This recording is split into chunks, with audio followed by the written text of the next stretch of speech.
Hello students, chapter magnetic effect of current, lecture number 8 for class 12th. Last time हमने एक बहुत ही important topic discuss किया था cyclotron. उससे पहले 3 से 4 टॉपिक मैंने बताया था कि ये बेसिक कॉन्सेप्ट्स हैं जो आपके साइक्लोट्रॉन में यूज होने हैं। ऐसे ही साइक्लोट्रॉन के बाद जो नेक्स्ट 5 मार्क्स का क्वेश्चन होता है मूविंग कॉइल गैल्वेनोमीटर। तो जो गैल्वेनोमीटर होता है वो कैसे काम करता है, उसका जो बेसिक है उसके लिए 3 से 4 आर्टिकल हमें पढ़ने हैं, जिससे हमारे बेसिक कॉन्सेप्ट क्लियर हो जाएंगे। और ये मत मान के चलिए कि केवल वो आर्टिकल ही पेपर में आता है, ये केवल ये टॉपिक जो बेसिक कॉन्सेप्ट है ये अकेले भी पेपर में आते हैं। 5 ये कंफर्म है 5 मार्क्स में इस यूनिट से एक टॉपिक साइक्लोट्रॉन और मूविंग कॉइल गैल्वेनोमीटर में से आना ही आना है, 100% आना है। साथ में जो 5 मार्क्स का क्वेश्चन सीबीएसई एग्जाम में देती है उसके पार्ट देती है 2 से 3। तो जो 2 पार्ट होते हैं वो उस कंप्लीट डिवाइस से रिलेटेड आपके मिल जाएंगे, लेकिन जो थर्ड पार्ट होता है हो सकता है डिवाइस दे साइक्लोट्रॉन और न्यूमेरिकल किसी बेसिक कॉन्सेप्ट का उठा ले मूविंग कॉइल गैल्वेनोमीटर का। ऐसे ही हो सकता है आर्टिकल दे दे मूविंग कॉइल गैल्वेनोमीटर और उसमें एक पार्ट ऐड कर दे कोई बेसिक कॉन्सेप्ट उठा ले साइक्लोट्रॉन का। तो 5 मार्क्स का आपका वो क्वेश्चन तभी कंप्लीट हो पाएगा जब ये बेसिक कॉन्सेप्ट के जो आर्टिकल हैं ये आपके क्लियर होंगे।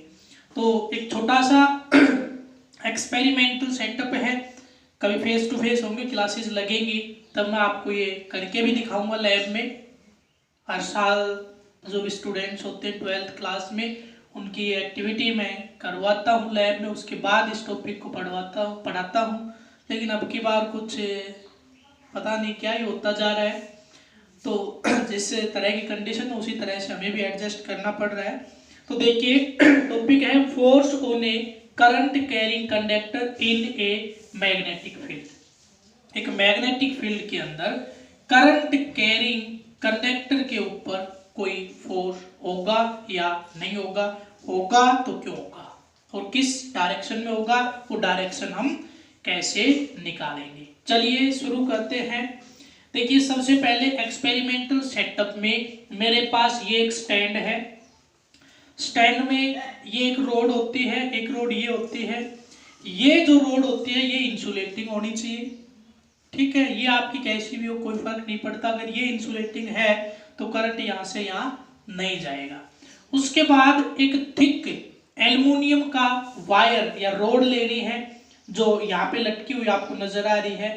उसको 2 वेयर वायर्स ऑफ कॉपर और एल्युमिनियम, बिल्कुल बारीक से बारीक वायर आपको लेने हैं, उनसे वो क्या कर देनी है, हॉरिजॉन्टली लटका देनी है। यानी किस तरह से, ऐसे वो थिक एल्युमिनियम की रोड और 2 वायर, एक यहाँ और एक यहाँ, इसी कंडीशन में उसको हमें सेम ये कंडीशन रहेगी, ऐसे हमें उस स्टैंड के हेल्प से उसको टाई अप कर देना है ताकि वो उसके ऊपर हैंगओवर रहे, लटकी हुई रहे, ठीक है। ये कंडीशन मेरे पास होगी। अब उसके बाद ये कनेक्शन आप देख रहे हो, ये बैटरी से मैंने कर दिया, की को कर देता हूं मैं ऑफ, क्लियर। जब ये रेस्ट में आ जाए, रोड बिल्कुल रुक जाए, उस टाइम पे मैं एक स्ट्रॉन्ग हॉर्स शू मैग्नेट लेके आता हूं। देखिए हमारे पास जो लैब में हॉर्स शू मैग्नेट होते हैं वो इतने ज्यादा स्ट्रॉन्ग नहीं होते जिससे डिफ्लेक्शन हम बहुत अच्छे से देख पाए, तो इसलिए हम एक पेयर ऑफ मैग्नेट यूज करेंगे। साउथ पोल के ऊपर साउथ और नॉर्थ के ऊपर नॉर्थ, 2 से 3 हॉर्स शू मैग्नेट ऐसे टाइटली उनको आपस में पकड़ के और फिर इसके नजदीक लेके जाएंगे। तो क्या होगा, मतलब ये इस सेटअप में मैं नहीं बता रहा, लैब में जो अवेलेबिलिटी है अपने पास उसमें जो हॉर्स शू मैग्नेट है वो ज़्यादा स्ट्रॉन्ग नहीं है, जनरली नहीं होते हैं वो इतने स्ट्रॉन्ग। तो मैं 2 से 3 मैग्नेट का एक साथ यूज करके ऐसे पकड़ के उनको यू शेप मैग्नेट जिनको हम बोलते हैं, और फिर मैं एक की तरह उन पे बिहेव करवाऊंगा और जिससे ये इसकी स्ट्रॉन्गनेस है मैग्नेटिक फील्ड की ये इंक्रीज हो जाएगी। जैसे ही ये कंडीशन थी आपकी उस रोड की एल्युमिनियम की, इसके नजदीक हॉर्स शू मैग्नेट में ऐसे लेके जाऊंगा, इस कंडीशन में दिख रहा है आपको, इस कंडीशन में हॉर्स शू मैग्नेट लेके जाऊंगा ऐसे, जैसे ये इसके नजदीक जाएगा या तो ये इधर या फिर इधर डिफ्लेक्ट होगा। क्लियर? या तो इधर या फिर इधर डिफ्लेक्ट हो जाएगा। ये किस साइड में डिफ्लेक्ट होगा, इसकी डायरेक्शन निकालने के लिए हमें क्या लगाना पड़ता है, फ्लेमिंग्स लेफ्ट हैंड रूल। क्या लगाना पड़ता है, फ्लेमिंग्स लेफ्ट हैंड रूल। उसके बाद देखिए ये शायद मैंने ये बताना याद नहीं रहा कि ऑन करेंगे। पहले क्या करना है, होर्स शू मैग्नेट को इसके ऐसे नजदीक रखेंगे, उसके बाद की को प्रेस करेंगे, की को प्रेस करेंगे। जैसे ही प्रेस करोगे ये जो आपका रोड है या तो इधर या इधर आपकी डिफ्लेक्ट हो जाएगी। डायरेक्शन कैसे पता चलेगा, किस डायरेक्शन में डिफ्लेक्ट हो रही है, फ्लेमिंग्स लेफ्ट हैंड रूल से पता चलेगा। अब देखिए क्या करते हैं, चाहे तो आप इस बैटरी के टर्मिनल्स को रिवर्स कर दीजिए और चाहे आप इस होर्सशू मैग्नेट के पोल्स को रिवर्स कर दीजिए। यानी अब क्या कर देता हूं मैं, इधर साउथ और इधर नॉर्थ ले लेता हूं। तो पहले वाली कंडीशन है आपके बुक के हिसाब से, उसमें डिफ्लेक्शन आपकी इस तरफ आ रही है, लेकिन अब की बार क्या आएगी, इसके अपोजिट हो जाएगी। तो चाहे आप मैग्नेट की पोलैरिटी चेंज करो और चाहे आप करंट की डायरेक्शन को रिवर्स करो, then the force experienced by this current carrying conductor is also reversed. वो भी क्या हो जाएगा, आपका रिवर्स हो जाएगा। तो कंडीशन ये थी साउथ और नॉर्थ वाली। तो फ्लेमिंग्स लेफ्ट हैंड रूल आपको बता रखा है बहुत अच्छे से, वो आप अप्लाई करके यहाँ से डायरेक्शन निकाल सकते हो। अब बात आती है इसका कारण क्या था। ये जो फोर्स इसने एक्सपीरियंस किया, ये किस कारण से किया, क्यों किया। तो इसका कारण देखिए, जब कोई चार्ज पार्टिकल को हम मैग्नेटिक फील्ड के अंदर एंटर करवाते हैं, तो जो चार्ज पार्टिकल जब मोशन में होता है तो उसका खुद का अपना कोई ना कोई उसके आसपास मैग्नेटिक फील्ड होता है, और एक मैग्नेटिक फील्ड जिसमें वो एंटर कर रहा है वो तो दो मैग्नेटिक फील्ड हो गए, यानी दो मैग्नेटिक फोर्स हो गए। अब वो इंटरेक्ट जरूर करेंगे, यानी जो इंटरेक्शन रहेगा फोर्सेस के बीच में, इसकी वजह से वो जो चार्ज पार्टिकल है वो क्या करता है, फोर्स एक्सपीरियंस करता है। तो ऐसे ही है, इसके अंदर जो करंट का फ्लो है वो आपका इस तरह से हो रहा है, इस डायरेक्शन में जा रहा है, यहाँ से करंट आया इधर चला गया। तो करंट इधर जा रहा है तो डेफिनेटली इलेक्ट्रॉन्स का फ्लो हो रहा होगा इस डायरेक्शन में, इलेक्ट्रॉन इस डायरेक्शन में जा रहे होंगे, डेफिनेटली जा रहे होंगे अपोजिट डायरेक्शन में। तो चार्ज पार्टिकल का मोशन हो गया, चार्ज पार्टिकल इन मोशन, कहाँ पे, in magnetic field. That's why the charge particle experience a force. वो चार्ज पार्टिकल क्या करते हैं, फोर्स एक्सपीरियंस करते हैं। That force is seen in the conductor. वही फोर्स हमें कहाँ नजर आता है, इस कंडक्टर में नजर आता है। तो इसी कॉन्सेप्ट का यूज करते हुए एक आर्टिकल छोटा सा हम कर लेते हैं। देखिए टॉपिक है expression for force on a current carrying conductor in a magnetic field. When a current carrying conductor is placed in magnetic field, then it experience force. वो हमने देख लिया कि फोर्स एक्सपीरियंस करता है। How much it is, वो कितना होता है, उसके लिए हमें क्या करनी है, एक्सप्रेशन करनी है। Let us consider a conductor. Let us consider a conductor of length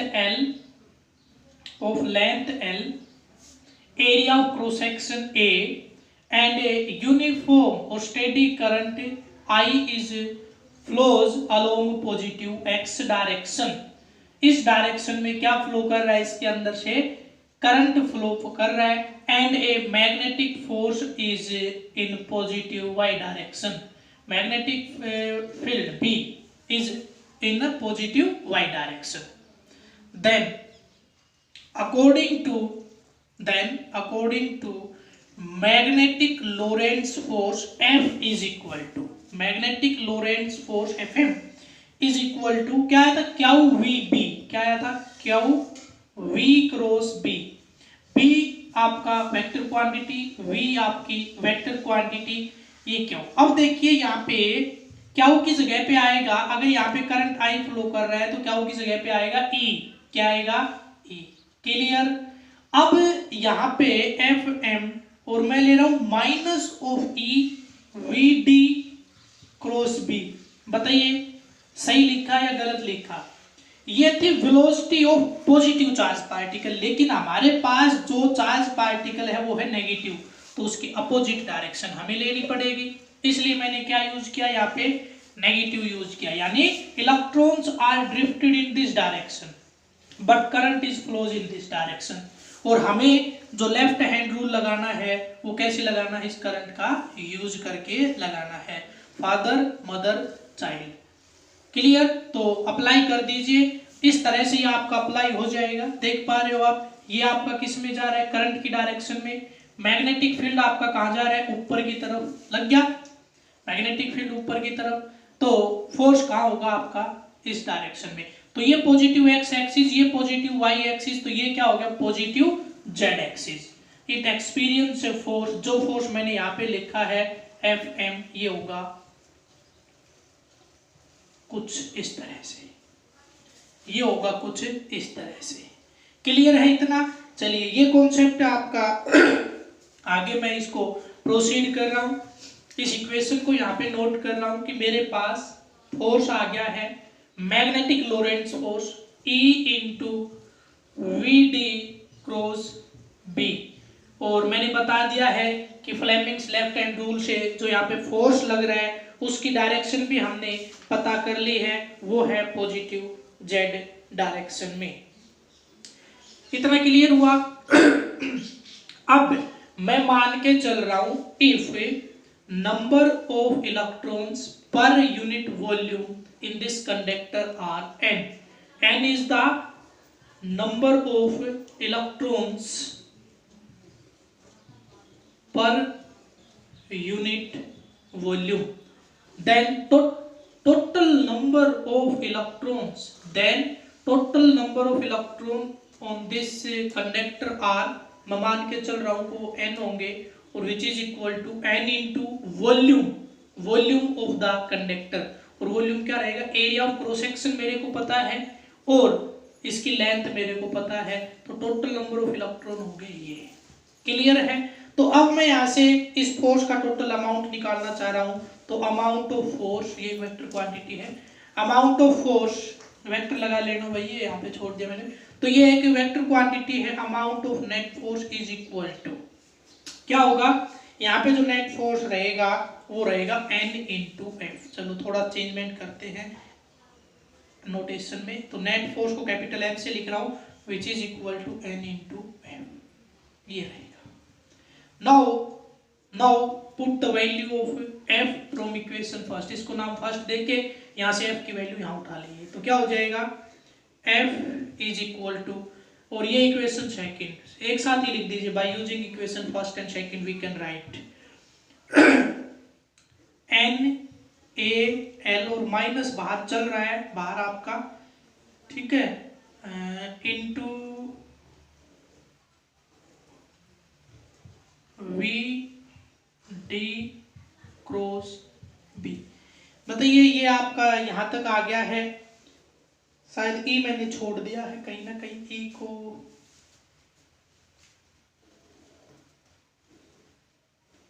हाँ, ई को मैंने कहीं ना कहीं छोड़ दिया, इलेक्ट्रॉन छोड़ दिया, ये छोड़ दिया, इसको और नोट करना पड़ेगा यहाँ पे, तभी तो माइनस आएगा। हाँ अब सही है, F is equal to minus of E N A L। अब मैं क्या करता हूँ, एक छोटा सा कॉन्सेप्ट यहाँ पे यूज करूंगा मैं VD ऐसा कुछ पढ़ा हुआ है क्या आपका, ANEVD पढ़ा हुआ है ना, which is equal to I, तो इसको मैं यूज करना चाह रहा हूं। तो अब देखिए यहाँ पे एक दूसरा वेक्टर चाहिए, तो मैं अगर I इंटू में L ले लूं, चाहे वेक्टर इस पे लगा दूं चाहे इस पे लगा दूं, ये हो गया एक करंट एलिमेंट, तो L मैं यहाँ पे लगा सकता हूं। अब L के ऊपर अगर मैं वेक्टर लगाऊंगा तो इसकी डायरेक्शन अपोजिट टू VD होगी, अपोजिट टू क्या होगी है VD, तो अपोजिट टू VD एक माइनस और आ जाएगा, यानी मैं लिख सकता हूं AL vector is equal to minus of VD, ANE is equal to minus of VD into L, ऐसा मैं लिख सकता हूं, ऐसा मैं लिख सकता हूं। इट मीन्स मैं यहाँ से VD को हटा के यहाँ पे L यूज करना चाहता हूँ, क्या यूज करना चाहता हूँ, L यूज करना चाहता हूँ। तो देखिए क्या बनेगा, F is equal to, minus symbol खत्म, वो वहां से हो गया है, तो यहाँ पे मैं कर रहा हूं ANEVD, और अंदर आ गया L cross B, now according to the relation I is equal to ANVT, पढ़ी थी ड्रिफ्ट वेलोसिटी वाली रिलेशन फर्स्ट सेकंड चैप्टर में करंट इलेक्ट्रिसिटी में। तो F is equal to ANVT L cross P, तो यहाँ पे मैं लिख सकता हूँ F is equal to I L cross P।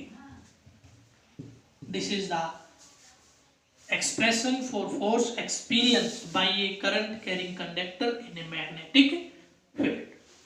Clear है? बस केवल एक छोटा सा कॉन्सेप्ट ये यूज हो रहा है कि हमें कहीं ना कहीं आई का यूज करके दिया, जब आप करोगे एक बार तो आपको याद हो जाएगा कि इसमें हमें क्या यूज करके दिखाना है, करंट का यूज करके दिखाना है, और वो करंट का यूज होगा ड्रिफ्ट वेलोसिटी वाली रिलेशन से। इसलिए वीटी की जगह पे एल वेक्टर रखना पड़ेगा जो कि एक दूसरे के अपोजिट डायरेक्शन में है, तो एक माइनस यहाँ पे, और वीटी सिमिलर है माइनस ऑफ एल के, तो यहाँ पे माइनस ऑफ एल वेक्टर रखोगे तो माइनस से माइनस हो जाएगा कैंसिल, तो आपके पास आ जाएगा एल क्रॉस बी। तो मेरे पास टोटल फोर्स आ गया है ये। अब ये पूछ रहा है कि मैक्सिमम कब रहेगा, तो मैं इसको अगर इस फॉर्म में लिखना चाहूँ I L B sine theta, then we easily tell about the maximum or minimum value of force and condition for that. When sin theta is maximum, then force is maximum. When sin theta is minimum, then the force is also minimum. तो 0 और 180 पे कितना force रहता है? 0 और 180 पे कितना force होता है? When a current carrying conductor is placed along the direction of magnetic field or anti-parallel to the direction of magnetic field, then the net force experienced by that current carrying conductor will be 0, and it is maximum when sin theta or यानी theta is equal to 90 degree, then F is equal to maximum which is equal to ILB। कितना आ जाएगा? ILB। तो अगर आपका ये कैसे रखा हो, when a current carrying conductor is placed perpendicular to the direction of magnetic field, then it experience maximum amount of magnetic force। उसके बाद है how you will find the direction. Direction मैंने आपके अभी निकाल के दिखाई है, फ्लेमिंग्स लेफ्ट हैंड रूल ऐसे लगा था, magnetic electric current, magnetic field, और ये क्या था आपका फोर्स। तो इसकी डायरेक्शन किससे निकाली जाती है? फ्लेमिंग्स लेफ्ट हैंड रूल से। ठीक है, तो आज के वीडियो में इतना ही।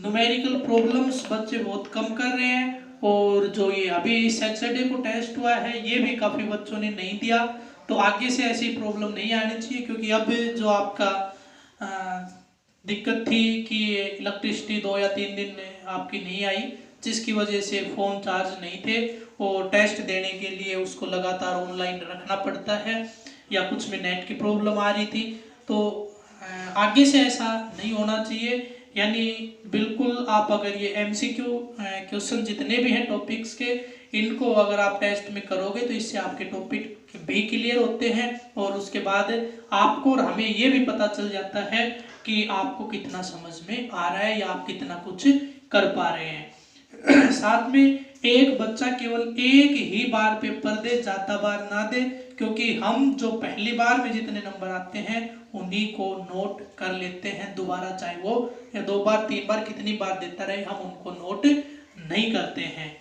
क्लियर है? और ये जो टेस्ट होता है ये अपने आप को चेक करने के लिए है। कुछ बच्चे इसमें ज़्यादा इधर उधर से करने की कोशिश कर रहे हैं कि वो क्लास में कभी उनके 20-25 में से 15-16 से ऊपर नंबर नहीं आ रहे, और अब वो 20 से नीचे ही नहीं आ रहे, तो वो हमें पता चल ही जाता है।